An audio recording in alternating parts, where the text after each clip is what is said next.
Good morning everyone, my name is Dimple Kaur और ये हमारा यूट्यूब का 7th वीडियो है।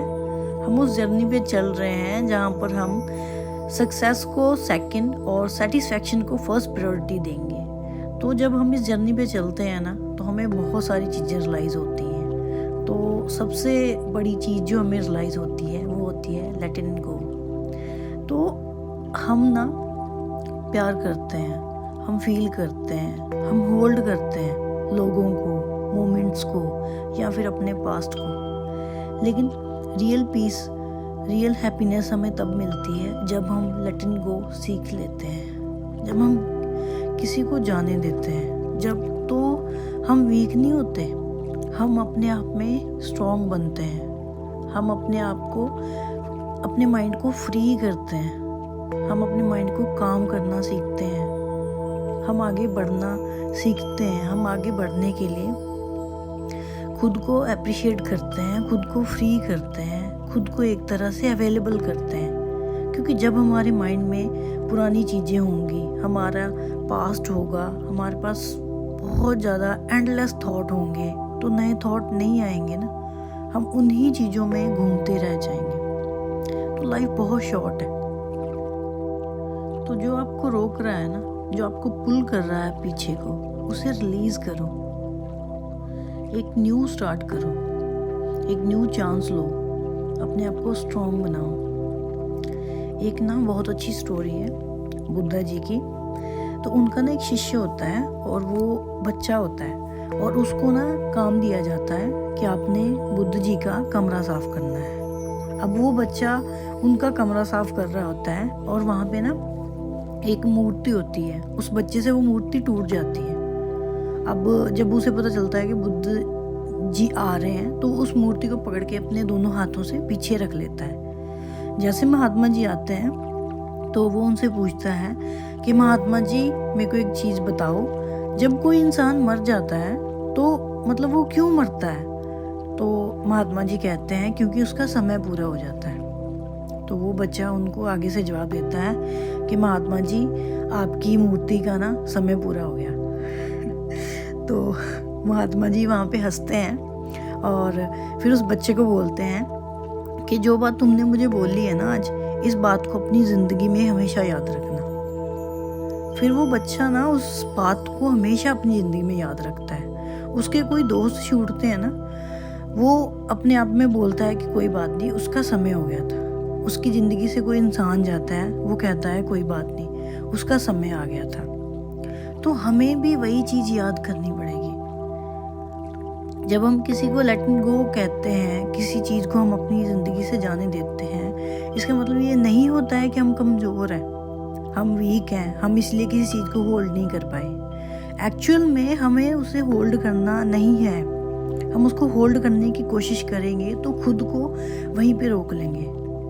और एज अ ह्यूमन बीइंग हमारा नेचर नहीं है रुकना, हमें आगे बढ़ते रहना है। ये कंडीशन भी है, ये हमारी हम कह सकते हैं हमारा प्लस पॉइंट भी है। और ये हमारा, हम इन जो इंसान है ना, वो रुकने के लिए पैदा नहीं हुए। तो हम जब रुक जाएंगे तो हम ख़त्म हो जाएंगे। जैसे कुछ लोग जीते जी मर जाते हैं ना, वैसे हो जाएगा काम। तो वो नहीं हमें कभी करना। अगर इंसान रुकने के लिए पैदा हुए होते तो टाइम क्यों नहीं रुकता हमारे लिए, हमारी एज क्यों नहीं रुकती हमारे लिए? तो हमारी एज भी निकलती जाएगी, हमारा टाइम भी निकलता जाएगा। अगर हमने सीखना बंद कर दिया, हमने चीज़ों को होल्ड करा, हमने अपने आप को रोकना शुरू करा, तो हम अपने आप में ख़त्म हो जाएंगे। हम पीस ऑफ माइंड को कभी अचीव नहीं कर पाएंगे, हम सेटिस्फाइड कभी नहीं बन पाएंगे। एक चीज़ आप हमेशा याद रखो, हम पता चीज़ों को होल्ड तब करते हैं जब हमें लगता है कि हमें शायद कोई उससे बेटर चीज़ नहीं मिलेगी। उसमें जॉब्स हो सकती हैं जिसमें आपको नेगेटिविटी आ रही है, आपको सेल्फ रिस्पेक्ट नहीं मिल रही है, आप अपने आप में ना लूज़र फील कर रहे हो। लेकिन फिर भी घर की मजबूरियाँ हो सकती हैं या फिर कोई और ऑप्शन नहीं है, ऐसा सोच के ना हम वहीं पे घिसते रहते हैं। उसमें रिलेशनशिप से हो सकते हैं, टॉक्सिक रिलेशन हो सकते हैं, उसमें बहुत सारी प्रॉब्लम्स हो सकती हैं जहाँ पे हम चीज़ों को होल्ड कर रहे हैं। अब एक चीज़ हमेशा याद रखो, जब तक पुराना जाएगा नहीं ना, तब तक नया नहीं आएगा।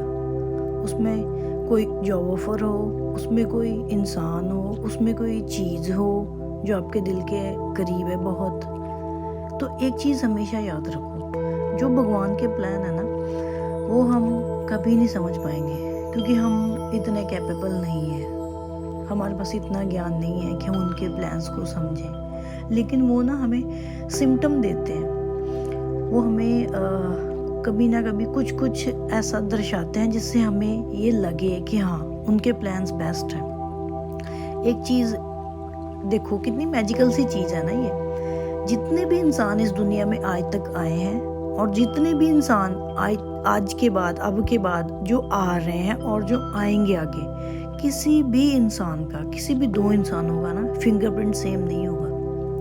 इवन वो दो बच्चे जो एक ही माँ की कोख से पैदा हुए हैं, शायद सम टाइम वो एक ही टाइम पे पैदा होते हैं, 1-2 मिनट का आगे पीछे, उन दो बच्चों के भी फिंगरप्रिंट सेम नहीं होते हैं। तो वो जो भगवान है ना, जिन्होंने हमें क्रिएट करा है, उन्होंने इतनी छोटी छोटी डिटेलिंग का भी हिसाब लगाया हुआ है।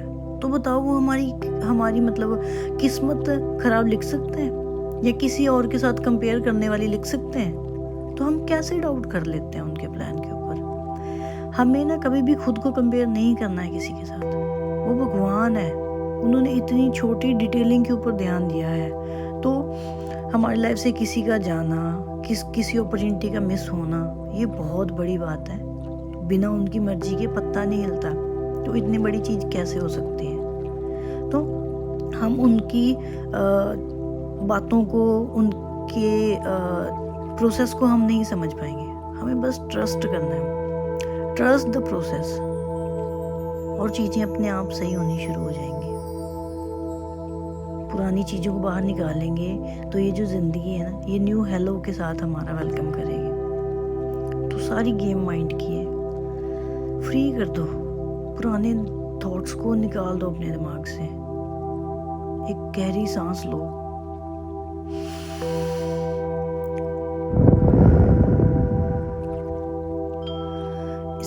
जिस सांस को हमने रिलीज करा ना, उसके साथ अपनी नेगेटिविटी, पुराने थॉट, सब कुछ रिलीज कर दो।